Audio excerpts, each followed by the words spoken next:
Assalamualaikum sahabat, jumpa lagi di sini di Cerita Ruqyah Syariah. Sebelum kita dengarkan cerita, ada baiknya subscribe, like, share, dan komen dulu agar saya tambah bersemangat berceritanya. Di sebuah rumah sederhana di pinggiran kota, Bu Sari duduk termenung di sudut kamar.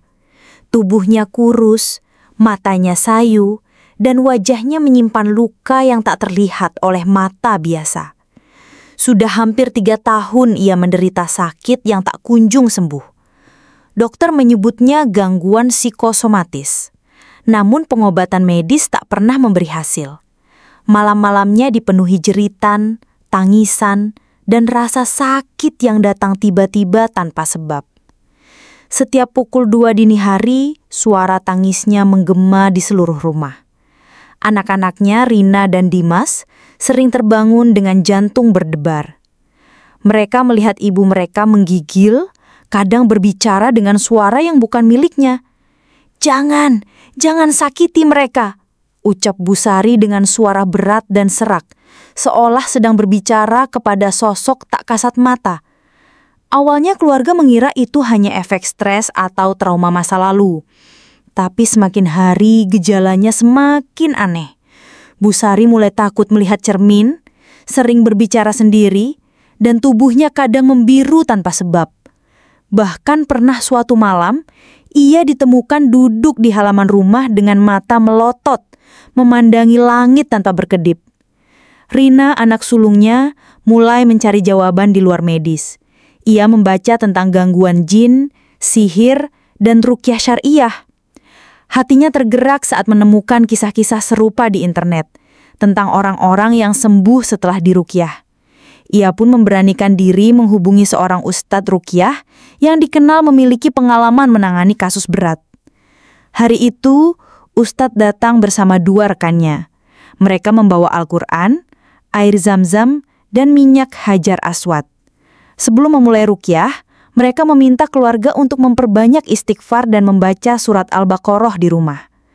Gangguan seperti ini bukan hanya ujian fisik, tapi juga ujian iman, ujar sang ustadz. Saat ayat-ayat Al-Quran mulai dibacakan, tubuh Bu Sari bergetar hebat. Matanya terpejam, namun air mata mengalir deras. Tiba-tiba ia berteriak, "Aku tidak ingin menyakitinya, tapi aku tak punya pilihan. Aku dipaksa oleh dukunku." Suaranya berubah, berat dan dalam, bukan suara Bu Sari yang lembut. Ustadz dan timnya saling berpandangan. Mereka tahu, ini bukan sekadar gangguan biasa. Ada sesuatu yang lebih dalam, sebuah konflik spiritual yang melibatkan makhluk gaib yang terpaksa melakukan kejahatan. Dan malam itu, mereka menyadari bahwa jin yang merasuki Bu Sari sedang menangis. Tangisan itu bukan tangisan kebencian, melainkan tangisan penyesalan. Tangisan makhluk yang terjebak antara perintah dan nurani. Dan disinilah kisah ruqyah syariah Bu Sari benar-benar dimulai. Kisah tentang jin yang ingin bebas dan seorang ibu yang ingin sembuh. Suasana kamar Bu Sari malam itu berubah drastis. Setelah ayat-ayat ruqyah dibacakan, tubuhnya menggigil hebat. Dari bibirnya keluar suara berat dan parau. "Aku tidak ingin menyakitinya, tapi aku terpaksa." Semua yang hadir terdiam. Ustadz mengangguk pelan, lalu melanjutkan bacaan ruqyah dengan penuh ketenangan. Jin yang merasuki Bu Sari akhirnya mulai bicara. Namanya Malik. Ia bukan jin yang jahat, bukan pula jin yang suka mengganggu manusia. Ia dulunya jin muslim. Hidup damai bersama anak dan istrinya di sebuah lembah goib yang tak terlihat oleh mata manusia. Namun semuanya berubah ketika seorang dukun datang dan merusak segalanya. "Dukun itu menyandara keluargaku," ujar Jin Malik dengan suara bergetar. "Ia mengancam akan menyiksa anak dan istriku jika aku tidak menjalankan perintahnya." Perintah itu menyiksa Bu Sari, membuatnya sakit dan melemahkan imannya. Jin Malik menolak pada awalnya, tapi sihir sang dukun terlalu kuat. Ia diikat dengan sumpah darah dan ancaman yang tak bisa ia lawan. Ustadz mendengarkan dengan penuh empati. "Kenapa kau menangis saat mendengar ayat Al-Quran?" tanya beliau. Malik terdiam sejenak, lalu menjawab, "Karena ayat itu mengingatkanku pada hidayah, pada masa ketika aku masih sujud kepada Allah. Aku rindu, tapi aku terikat." Keluarga Busari tak kuasa menahan air mata. Mereka tak menyangka bahwa penderitaan ibu mereka berasal dari konflik batin makhluk gaib yang juga sedang tersiksa. Jin Malik bukan musuh. Ia adalah korban. Korban dari kekejaman manusia yang menggunakan sihir untuk menguasai makhluk lain. Jin Malik mengaku bahwa ia telah mencoba melawan perintah sang dukun. Tapi setiap kali ia membangkang, anaknya disiksa secara gaib. Ia bisa merasakan jeritan anaknya dari kejauhan, dan itu membuatnya lemah. "Aku ingin bebas, aku ingin kembali pada hidayah, tapi aku takut kehilangan keluargaku," ucapnya lirih. Ustadz mulai membacakan doa perlindungan dan ayat-ayat pembatal sihir. Ia tahu, untuk membebaskan Busari, mereka juga harus membebaskan Jin Malik dari ikatan sihir sang dukun. Ini bukan hanya ruqyah untuk manusia, tapi juga pembebasan spiritual bagi jin yang teraniaya. Malam itu, ruqyah berubah menjadi misi penyelamatan. Bukan hanya untuk Busari, tapi juga untuk Jin Malik dan keluarganya. Sebuah ikatan tak terlihat mulai terbuka, dan harapan pun mulai menyelinap di antara ayat-ayat suci yang bergema di kamar itu. Suara Ustadz mengemba di dalam kamar yang kini terasa seperti medan perang tak kasat mata. Dengan penuh keyakinan, ia mulai membacakan ayat-ayat ruqyah yang paling dahsyat. Ayat kursi, Al-Falaq, An-Nas, dan potongan-potongan dari surah Al-A'raf dan Yunus. Setiap lafaz yang keluar dari lisannya seolah membelah dimensi, menembus batas antara alam manusia dan alam jin. Busari kembali menggigil. Matanya terpejam, tapi tubuhnya bergerak tak terkendali. Dari mulutnya keluar suara Jin Malik, jin yang terikat. Namun kali ini, suaranya bukan sekadar lirih. Ia menjerit, "Berhenti, ayat itu membakar tubuhku, aku tak sanggup." Namun, Ustadz tidak berhenti.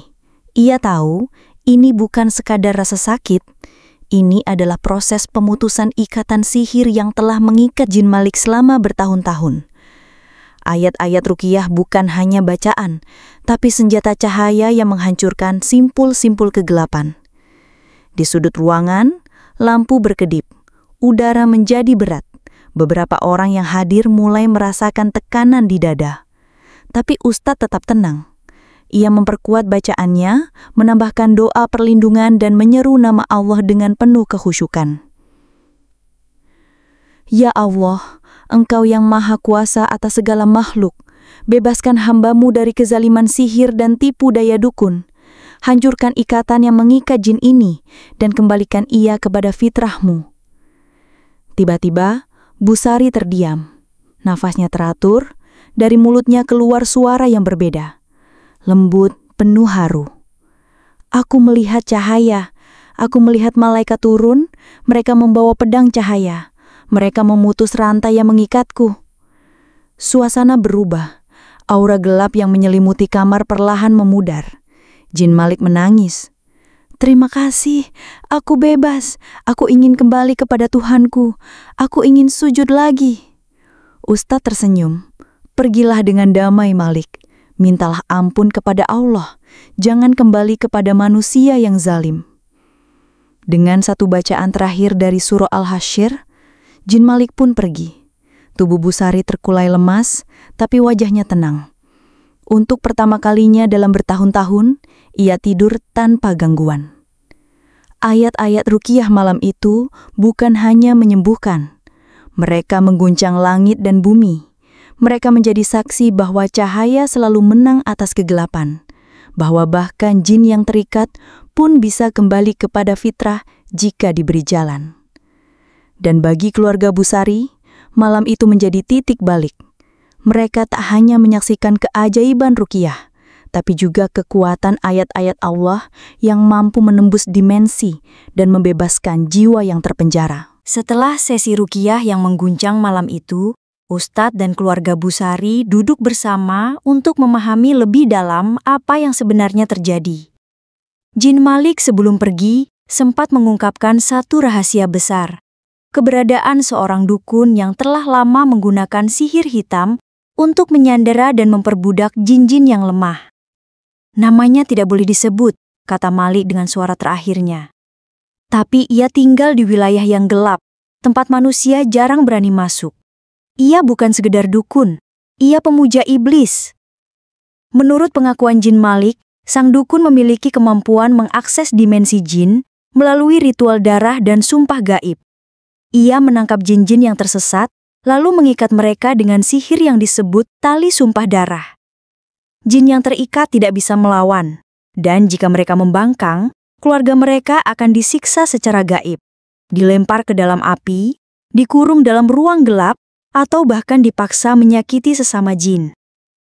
Keluarga Busari terdiam mendengar penjelasan itu. Mereka tak menyangka bahwa penderitaan ibu mereka adalah bagian dari rantai kejahatan yang jauh lebih besar. Ustadz pun menjelaskan bahwa praktik seperti ini bukan hal baru. Ada manusia yang menjual jiwanya demi kekuasaan. Mereka tidak hanya menyakiti sesama manusia, tapi juga memperbudak makhluk gaib. Dukun itu dikenal di kalangan jin sebagai Al-Mudlim, si gelap. Ia tidak hanya menyandera keluarga Jin Malik, tapi juga memiliki pasukan jin yang dipaksa menyerang manusia atas perintahnya. Ia menjadikan rasa takut dan penderitaan sebagai bahan bakar kekuatannya. Ustadz mulai menyusun strategi. Ia tahu, untuk benar-benar membebaskan Busari dan mencegah gangguan berulang, mereka harus memutus koneksi sihir dari sumbernya. Ia mengajak keluarga untuk memperkuat ibadah, memperbanyak zikir dan membaca surah Al-Baqarah setiap malam. Rumah yang dipenuhi ayat Allah tidak bisa ditembus sihir, ujarnya. Mereka juga mulai melakukan ruqyah lingkungan, membersihkan rumah dari benda-benda mencurigakan, memusnahkan jimat yang ditemukan di bawah kasur Busari, dan menyiram sudut-sudut rumah dengan air ruqyah. Semua dilakukan dengan niat untuk memutus jalur sihir yang menghubungkan sang dukun dengan Jin Malik. Di malam-malam berikutnya, Busari mulai membaik. Tapi gangguan kecil masih terasa. Mimpi buruk, suara bisikan, dan bayangan hitam yang melintas. Itu pertanda bahwa sang dukun belum menyerah. Ia tahu salah satu jin miliknya telah bebas, dan ia akan mencoba mengirim yang lain. Namun keluarga Busari kini tidak takut. Mereka telah melihat kekuatan ayat-ayat Allah. Mereka tahu, meski sang dukun menyandera jin, ia tidak bisa menyandera hidayah Allah. Dan cahaya itu kini telah menyala di rumah mereka. Malam itu, rumah Busari kembali menjadi medan spiritual yang tak terlihat. Meski Jin Malik telah pergi, gangguan belum sepenuhnya berhenti. Bayangan hitam muncul di sudut ruangan, suara bisikan terdengar di kamar anak-anak, dan Busari kembali mengalami mimpi buruk yang membuatnya terbangun dengan tubuh basah oleh keringat. Ustadz segera menyadari, sang dukun telah mengirim jin lain. Jin yang lebih agresif, lebih gelap, dan lebih terikat pada sumpah sihir. Ini bukan sekadar gangguan, ujar Ustadz. Ini adalah balasan. Dukun itu marah karena kita telah membebaskan Malik. Maka dimulailah sesi ruqyah lanjutan. Kali ini bukan hanya Busari yang diruqyah, tapi seluruh rumah. Setiap sudut disiram dengan air ruqyah, setiap ruangan dipenuhi bacaan surat Al-Baqarah, Al-Mulk, dan Al-Falaq. Ustadz memimpin dengan suara lantang, sementara keluarga ikut membaca zikir dan istighfar. Namun jin yang dikirim sang dukun tidak mudah dikalahkan. Ia merasuki tubuh Busari dengan kekuatan yang lebih brutal. Tubuhnya menegang, matanya melotot, dan suara yang keluar bukan lagi tangisan, melainkan tawa sinis. Kalian pikir bisa menghentikan kami? Malik hanyalah pion, kami punya banyak pasukan. Ustadz tidak gentar. Ia melanjutkan bacaan ruqyah dengan ayat-ayat yang menghancurkan sihir seperti surah Yunus ayat 81-82 dan surah Al-A'raf ayat 117-119.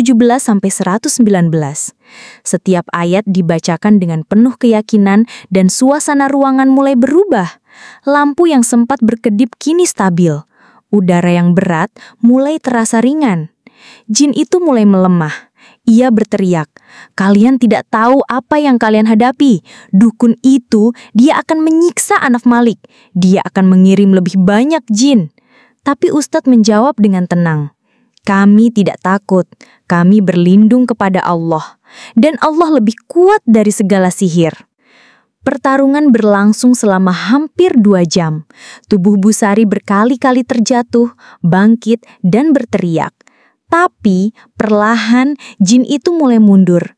Ia tidak tahan dengan kekuatan ayat-ayat suci. Ia tidak tahan dengan cahaya yang memenuhi rumah. Dan akhirnya dengan satu teriakan panjang, ia pun keluar. Busari terkulai lemas. Nafasnya teratur. Matanya terbuka perlahan dan ia menangis. "Aku merasa ringan, seperti beban besar telah diangkat dari tubuhku." Ustadz semenyum. "Pertarungan belum selesai, tapi malam ini kita menang." Keluarga Busari memeluk satu sama lain. Mereka tahu sihir bisa menyerang kapan saja. Tapi mereka juga tahu ruqyah bukan hanya metode penyembuhan, ia adalah senjata cahaya. Dan selama mereka menjaga iman, zikir, dan ayat-ayat Allah, mereka tidak akan pernah sendirian dalam pertarungan ini. Setelah malam penuh pertarungan, suasana rumah Busari berubah drastis. Udara terasa lebih tenang, dan untuk pertama kalinya dalam berbulan-bulan, anak-anak bisa tidur tanpa mimpi buruk. Namun Ustadz tahu, ada satu jiwa yang belum sepenuhnya bebas, Jin Malik. Malam berikutnya, Ustadz mengadakan ruqyah khusus, bukan untuk mengusir, melainkan untuk mengundang. Ia ingin berbicara langsung dengan Jin Malik, bukan sebagai musuh, tapi sebagai sesama makhluk Allah yang sedang tersesat. Dengan bacaan lembut dari surah Al-Baqarah dan doa-doa pembuka hati, Jin Malik kembali hadir. Namun kali ini, ia tidak marah. Ia tidak berteriak. Ia hanya menangis. "Aku lelah." Suara itu lirih dari tubuh Busari. "Aku tidak ingin menyakiti lagi, tapi aku terikat. Aku dijanjikan kekuatan, tempat, bahkan pengakuan oleh dukun itu." Ustadz mendekat, matanya penuh kasih. "Malik, kau bukan makhluk hina. Kau diciptakan oleh Allah sama seperti kami. Kau punya pilihan. Kau bisa kembali." Tangisan Malik semakin keras. Ia bercerita tentang masa kecilnya di alam jin, bagaimana ia dibesarkan dalam lingkungan sihir, dipaksa melayani manusia yang menyembah kekuatan gelap. Ia tidak pernah tahu ada jalan lain. Hingga malam itu, saat ruqyah pertama dilakukan, ia merasakan sesuatu yang belum pernah ia rasakan. Ketenangan. Ayat-ayat itu membakar tubuhku, tapi menenangkan hatiku. Ucap Malik, "Aku ingin bebas, tapi aku takut. Dukun itu akan mencariku. Ia akan menghukumku." Ustadz menjawab dengan tegas, "Jika kau bertaubat, Allah akan melindungimu. Kau tidak perlu kembali ke dunia sihir. Kau bisa menjadi jin yang taat, yang beribadah, yang membantu bukan menyakiti." Dengan suara gemetar, Malik bertanya, "Bagaimana caranya?" Ustadz membimbingnya membaca syahadat, lalu mengajarkan doa-doa perlindungan dan zikir yang bisa ia baca di alamnya. Ia juga menyarankan Jin Malik untuk menjauhi tempat-tempat sihir dan bergabung dengan komunitas jin muslim yang ada di alamnya. Saat ruqyah berakhir, tubuh Busari terasa ringan. Jin Malik telah pergi, bukan karena diusir, tapi karena memilih untuk pergi. Ia memilih cahaya hidayah. Beberapa hari kemudian, Busari bermimpi. Dalam mimpinya, ia melihat sosok jin muda berpakaian putih tersenyum dari kejauhan. Ia tidak berkata apa-apa, hanya menunduk hormat, lalu menghilang dalam cahaya. Busari terbangun dengan air mata. "Itu Jin Malik," katanya pelan. Ia sudah bebas." Ustadz tertenyum.